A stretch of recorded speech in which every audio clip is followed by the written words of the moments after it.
Jesus is the story of a brother who slept and woke up in Foreverland. He looked around, nothing's familiar. He wondered how it got to be there. He took a walk around the city and saw this brick house with a small door. Walked into the room and saw a man in white. Nous voulons reconnaître en ce matin cette grâce que le Seigneur nous donne en cette nouvelle semaine de continuer sous sa main de protection et de réunir en ce matin en sa sainte présence. C'est un privilège. Alléluia. Et nous voulons également saluer nos très chers téléspectateurs qui suivront ce message à la suite. Nous ne pourrons pas cesser de le dire autant que nous disposons à Dieu, un gain pour nous. Alléluia. Amen.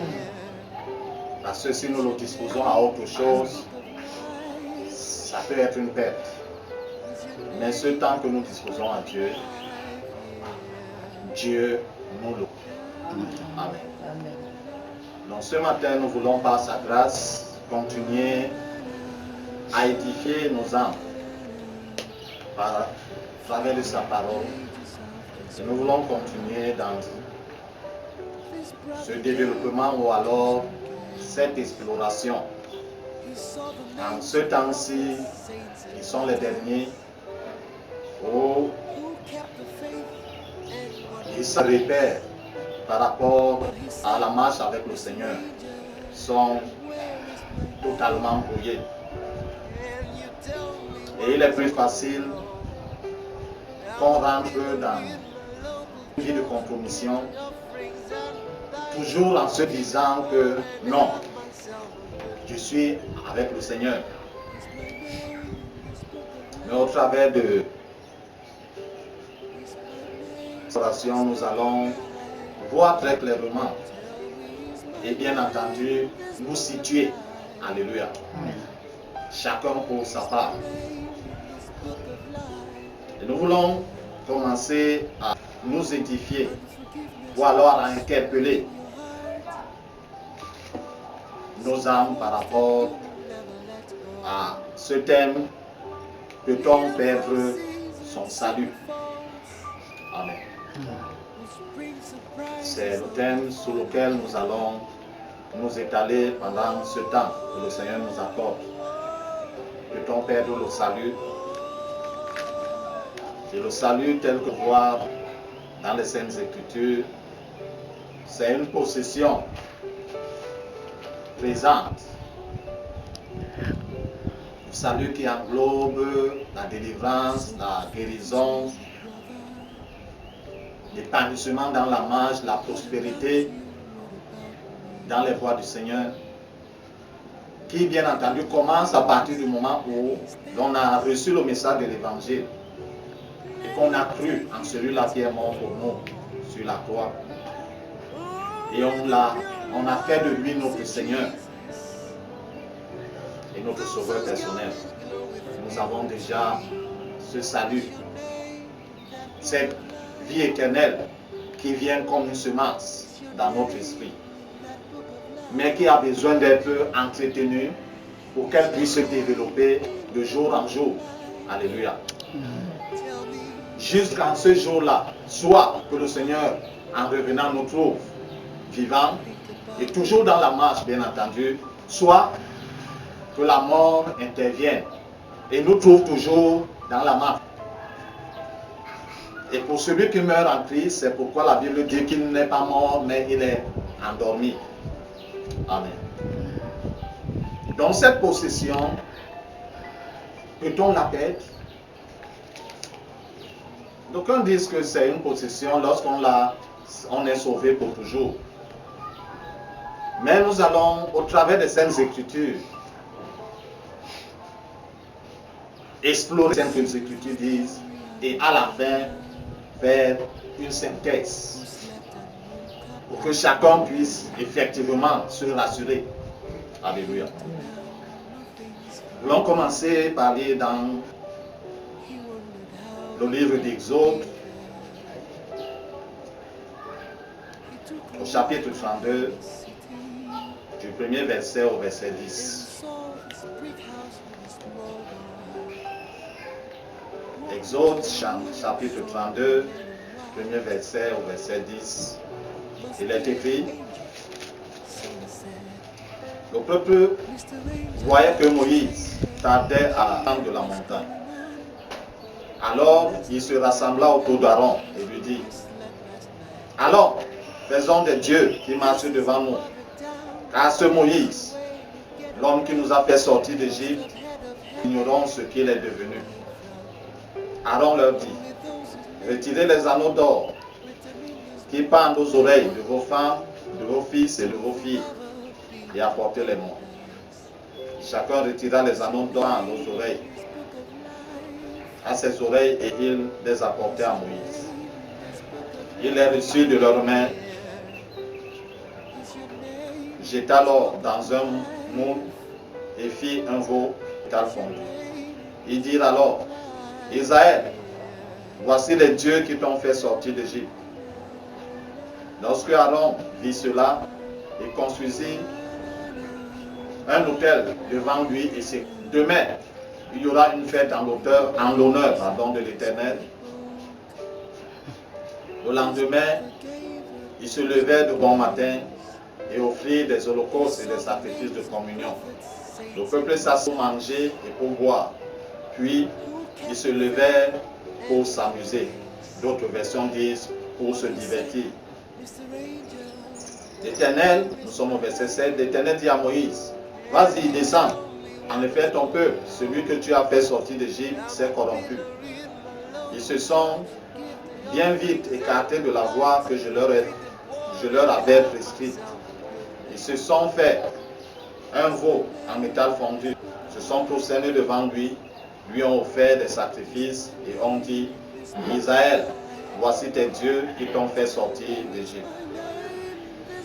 L'Éternel dit à Moïse: je vois que ce peuple est un peuple réfractaire. Maintenant, laisse-moi faire. Ma colère va s'enflammer contre eux. Je vais les faire disparaître, tandis que je ferai de toi une grande nation.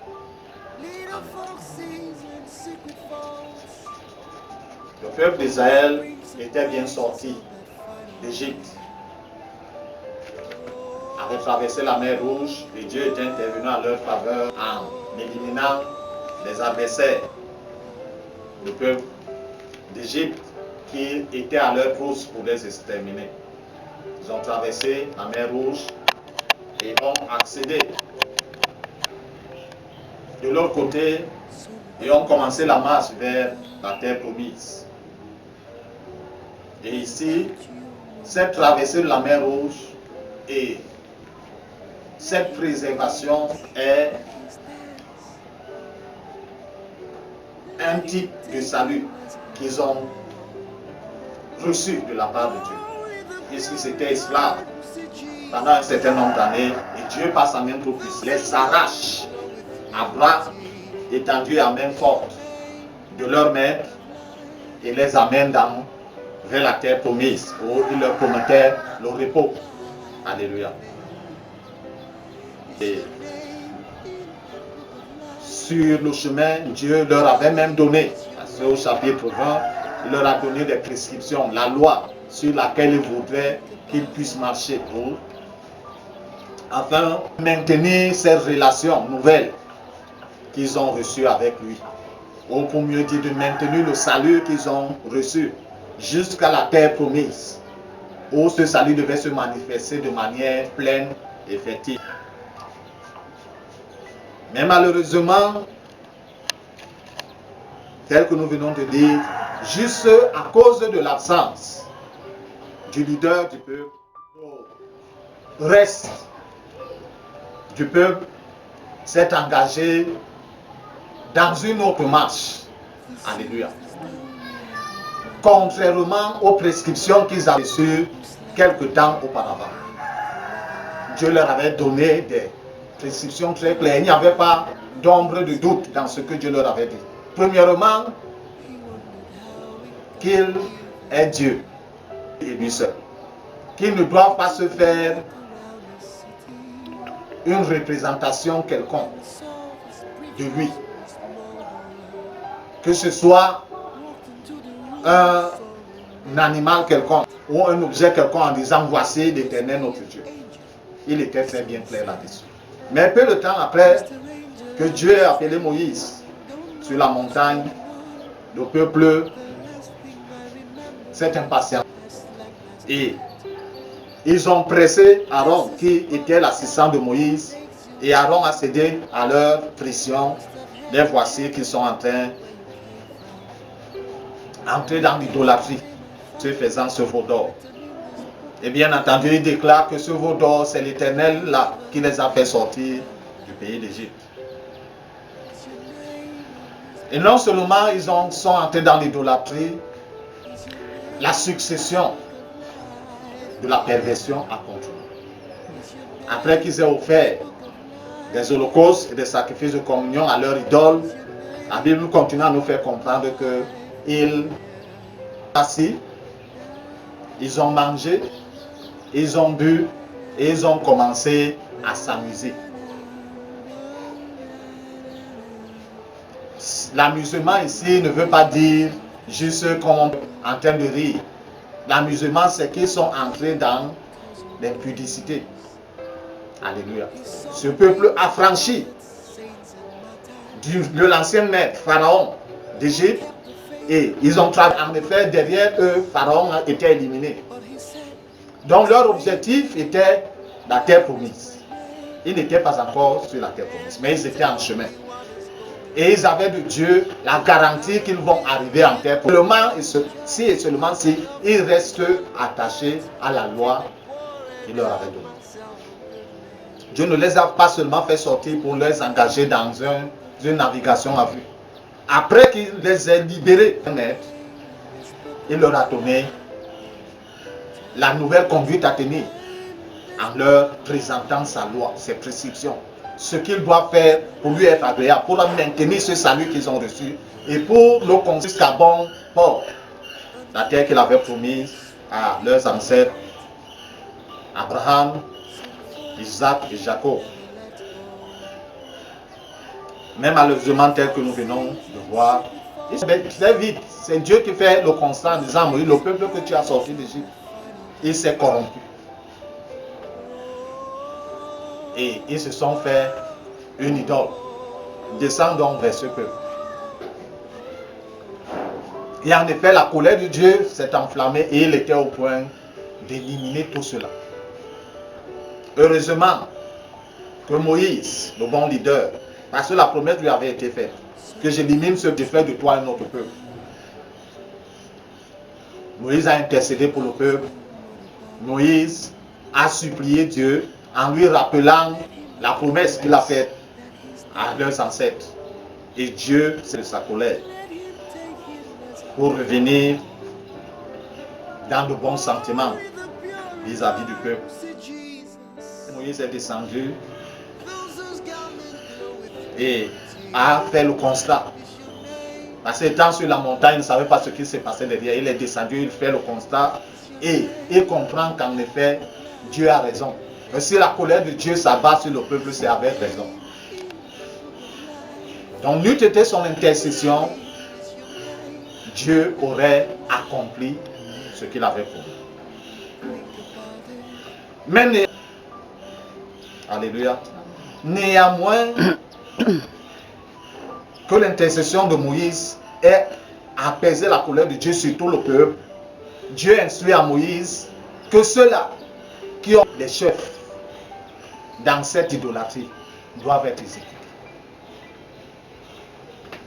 C'est ce que nous allons lire.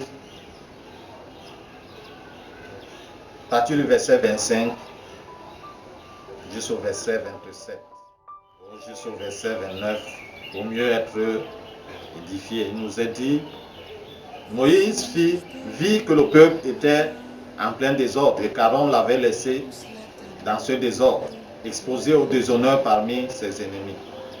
Moïse se plaça à l'entrée du camp et dit, « Qui est pour l'Éternel? Qu'il vienne vers moi. » Tous les Lévites se rassemblèrent à ses côtés. Il leur annonça, « Voici ce que dit l'Éternel, le Dieu d'Israël, que chacun de vous mette son épée au côté, traverse et parcourt le camp d'une entrée et que chacun tue son frère, son prochain, son voisin. » Les Lévites firent ce qu'ordonnait Moïse, et 3000 hommes environ parmi le peuple moururent ce jour-là. Moïse dit, aujourd'hui, vous avez aujourd'hui été établis dans vos fonctions au service de l'Éternel et ce au prix de votre fils, de votre frère, si bien qu'il vous accorde aujourd'hui une bénédiction. Amen.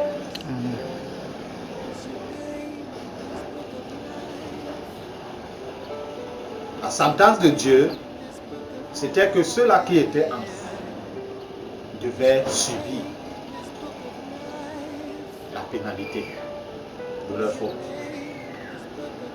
Et c'est ainsi que, tel que nous venons de dire, les Lévites, le peuple, la tribu que Dieu avait choisie pour son service, s'était ainsi rassemblé autour de Moïse, et chacun était entré dans le camp pour tuer ses frères. On nous donne le compte qu'il y a eu 3000 hommes. Hommes seulement. N'en parlons pas des femmes, et certainement des enfants. Ce n'était pas seulement les hommes qui avaient offert le sacrifice, étaient en train d'adorer l'idole. Ce n'était pas seulement les femmes, mais certainement leurs enfants aussi. Beaucoup d'horreurs, on les a enlevés tant des oreilles des hommes que des femmes, que des enfants. Amen. Nous voyons donc que ceux-ci, bien que affranchis du pharaon, bien que dans la marche, ils avaient déjà ce salut, cette assurance de la terre promise. Mais au cours du chemin, à cause de ce qu'ils se sont écartés de la voie, la sentence est tombée sur eux. Et ils sont morts. Non pas d'une mort naturelle. Là, on pourrait dire qu'il est mort dans le Seigneur. Mais ils sont morts à cause de quoi? De la licence. Et une telle mort, ou un tel mort n'est pas accueilli devant Dieu. Comme l'Apocalypse a pu nous dire que heureux ceux qui meurent dans... Ceux qui ne sont pas morts dans le Seigneur. Ils sont morts dans la désobéissance, ou à cause de la désobéissance. D'où nous pouvons nous poser la question, peut-on perdre son salut? Nous commençons à voir, il est possible qu'on perde ce salut. Parce que c'est une possession, n'est-ce pas? Comme de l'argent qu'on peut avoir et mal utilisé et le perdre. Alléluia. Ou alors mal le garder et bien l'arracher. Il est donc possible qu'on puisse perdre ce salut. Bien que l'ayant reçu, bien qu'ayant confessé Jésus-Christ comme Seigneur personnel, bien qu'ayant fait quelques temps de marche avec lui, mais à partir du moment où la désobéissance s'introduit, nous commençons à perdre. Nous commençons à perdre cette place qui nous était déjà donnée. Ainsi, bien aimés, nous sommes juste au début de l'exploration dans laquelle le Seigneur veut nous conduire, partant du peuple d'Israël et nous étendant dans le reste des nations. Parce que ce peuple est l'échantillon d'un peuple que Dieu a choisi pour qu'il l'amène à marcher avec lui. Et selon ses prescriptions, alléluia. Non pas selon les critères de ce peuple.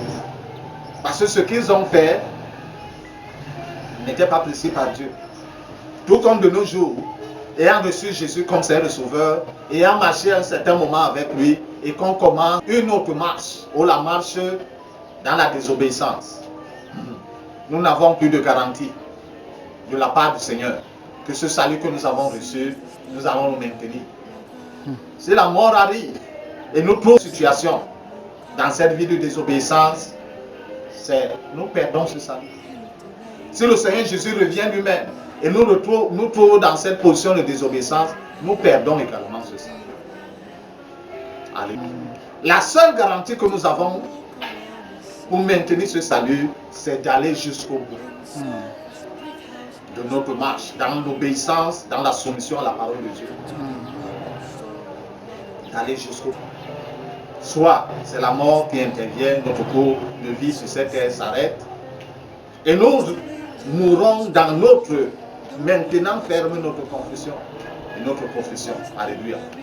Soit le ciel et nous trouvons toujours dans cette persévérance. Alors la garantie est accomplie. Mais avant ce temps, si nous-mêmes, nous nous détournons et nous nous engageons dans notre vie, ou nous retournons dans la vie de désobéissance, cette garantie que le Seigneur a donnée, il ne va plus la tenir. Alléluia. Nous sommes juste en introduction, bien-aimés. Et par la grâce du Seigneur, nous évoluerons davantage pour être davantage éclairés et davantage édifiés, afin de ne plus prêter l'oreille à ce message, comprendre que lorsque tu es sauvé pour toujours. Sinon, ceux-ci, ils n'auraient pas été tués. N'est-ce pas, Moïse a intercédé pour eux, pour que Dieu leur pardonne, n'est-ce pas? Dieu, bien entendu. Mais les conséquences de leur faute leur ont rattrapé. Donc, bien-aimé, ce salut que tu as certainement reçu, après avoir reçu le message de l'évangile, et après avoir cru en celui-là qui est mort sur la croix, Jésus-Christ de Nazareth, qui a donné sa vie en échange pour la tienne, et que tu as suivi quelque temps dans la marche, si tu ne t'y maintiens pas jusqu'à la fin, comme il nous dit dans le livre de Matthieu, chapitre 24, verset 13, que c'est celui qui persévérera jusqu'à la fin et qui sera sauvé. La fin peut être la fin de ton existence sur cette terre, ou alors au jour de son avènement. Si tu ne persévères pas jusqu'à celui qui est dans la course, au marathon, parce que bon, la course de vitesse, elle est courte. Le marathon est long. Il a fait les 49 et poussières de kilomètres. Et qu'avant la dîne d'or, que les autres viennent de traverser, va-t-on lui donner le trophée? Parce qu'il était le premier quand même à arriver presque au bout. Il aura perdu. De la même manière, si tu ne persévères pas jusqu'à la fin. Le verset dit, le contraire de ce verset dit, tu ne seras pas sauvé. Que le Seigneur bénisse sa sainte parole dans nos cœurs. Mais surtout, que nous puissions la garder et la au nom de Jésus-Christ. Amen. Where is my name? Can you tell me what is going wrong? I'm a pillar in my local church, give the offerings and the tithes, feed the poor and have myself a good name. Is my name in this book of life? Is my name in this book of life? Here